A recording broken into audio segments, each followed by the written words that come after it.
Hi friends, எல்லாரும் எப்படி இருக்கிறீங்க? நல்லா இருக்கிறீங்களா? இன்றைக்கி சும்மா பரன்னு வேலை நடந்துச்சுங்க.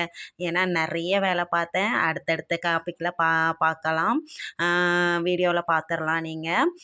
பார்த்தீங்கன்னா முதலே காலையிலே எழுந்திரிச்சோடனே மீன் குழம்பு வந்து நேற்று நைட்டே வச்சுட்டேன். அதனால் பசங்களுக்கு இன்றைக்கி காலையில் அதையே கொடுத்து விட்டுட்டேன்.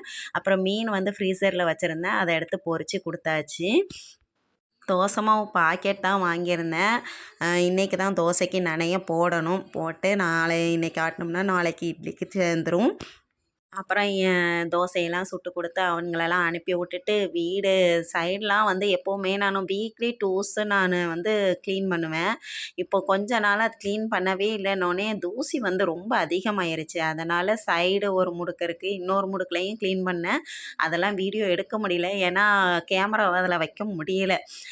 செல்லை வச்சு எடுக்க முடியல. இங்கே வந்து சைடு பார்த்திங்கன்னா நான் சின்ன சின்ன முதல்லலாம் எப்படின்னா சின்ன சின்ன செடி தான் முளைச்சிருக்கும். இப்போ பார்த்தா ஒரு தக்காளி செடியே முளைச்சிருக்குன்னா பார்த்துக்கோங்களேன். எனக்கே ஆச்சரியம் தாங்க முடியல. நான் எங்கடா அங்கே கொண்டு போய் விதைய போட்டேன், அதுவாக தானா அதுவும் இந்த சிமெண்ட் தரையில் கொஞ்சோண்டு ஓட்டையில் மண் வந்திருக்கு. அந்த இடத்துல இருந்து முளைச்சி நிற்குதுங்க. இதை நான் எங்கேன்னு போய் சொல்லன்னு தான் எனக்கு தெரியலை. அதுக்கப்புறம் ஏணி படிக்கிட்ட ஒரு 3 தொட்டி வச்சுருந்தேன். அதில் தொட்டியில் போட்ட விதை என்னமோ வேறு விதை, ஆனால் அங்கே முளைச்சது என்னமோ வேறு விதை. என்னென்னா நான் போட்டது என்னமோ இந்த ஆப்பிள் விதைய போட்டு எப்படி இருக்குது வந்துருமா அப்படின்னு ட்ரை பண்ணி பார்ப்போன்னு சொல்லிட்டு ஏற்கனவே ஒரு தடவை நான் ட்ரை பண்ணியிருக்கேன். பழைய வீடியோவில் பார்த்தா தெரியும்னு நினைக்கிறேன். சின்னதாக குட்டியாக வந்துச்சு. ஆனால் என்ன பெருச்சாளி வந்து அதை தோண்டி போட்டு போனதுனால அது வந்து வேஸ்ட்டாக போயிடுச்சு. எனக்கு அது ரொம்ப மனசு கஷ்டமாக இருந்துச்சு. என்ன பண்ணதுன்னே தெரியாமல் கிடந்தேன். அப்போல்லாம் ரொம்ப டென்ஷன். ஏன்னா அவ்வளோக்குள்ளே ஆப்பிள் மரம் நம்ம வீட்டில் வளரப்போதா அப்படிங்கிற ஒரு கனவுல இருந்தேன்னா அந்த கனவு அப்படியே உடச்சி விட்டுட்டு அந்த பெருச்சாளி. சரி, மேட்ருக்கு வருவோம். ஏன்னா அதில் போட்டது ஆப்பிள் விதை, ஆனால் வளர்ந்தது என்னமோ தக்காளி தான் வளர்ந்துச்சு. ஆனால் நான் தக்காளியே அதில் போடலைங்க, விதையே போடலை. ஒரு வேளை என் பசங்க எதுவும் பண்ணி வச்சாங்களான்னு எனக்கு தெரியாது. ஆனால் அதுலேருந்து வந்தது என்னமோ தக்காளி தான். அதுக்கப்புறம் சரி எக்ஸசைஸை பண்ணிவிட்டு வந்துட்டு அப்புறம் மேலே வாக்கிங் போய்க்கலாம் அப்படின்னு சொல்லிட்டு ஒரு சின்ன சின்ன எக்ஸசைஸை மட்டும் பண்ணேன் இன்றைக்கி.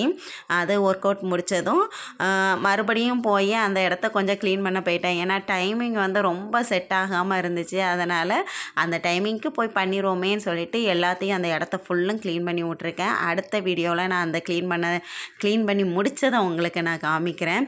எப்படி க்ளீன் பண்ணியிருக்கேன்னு மட்டும் பாருங்கள். படியில் சாக்ஸு எல்லாத்தையும் தூக்கி அதில் தான் வச்சுருக்காங்க. இத்தனைக்கும் ஸ்டாண்டு இருக்குது. அந்த ஸ்டாண்டில் வைக்கிற பழக்கமே கிடையாது.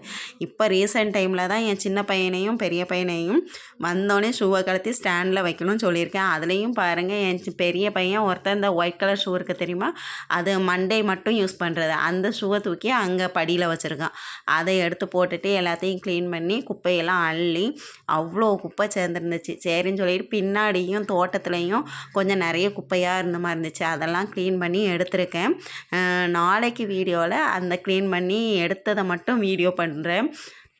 அதுக்கப்புறம் உருளைக்கிழங்க வச்சுருக்கேன். உருளைக்கிழங்க வச்சு என்ன பண்ணலாம் அப்படின்னு சொல்லி யோசித்து இப்போ தான் யூடியூப்பில் கொஞ்சம் நேரத்துக்கு முன்னாடி பார்த்தேன். போண்டா கணக்காக போடுறாங்க. அதே மாதிரி போட்டு எடுத்து ட்ரை பண்ணலான்னு பார்த்துருக்கேன். பார்ப்போம் எப்படி வருதுன்னு. அதையும் வீடியோ எடுத்து உங்களுக்காக அனுப்புகிறேன். பாருங்கள், என்ஜாய் பண்ணுங்கள், சப்ஸ்கிரைப் பண்ணுங்கள்.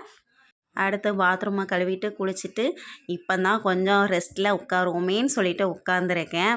இனி அடுத்து வந்து பார்த்திங்கன்னா பக்கத்தில் எங்கள் வீட்டுக்கு பக்கத்தில் ஒரு தோட்டம் கணக்காக இருக்கும். அந்த தோட்டத்தை தான் எடுத்தேன். நிறைய மரங்கள் உண்டு.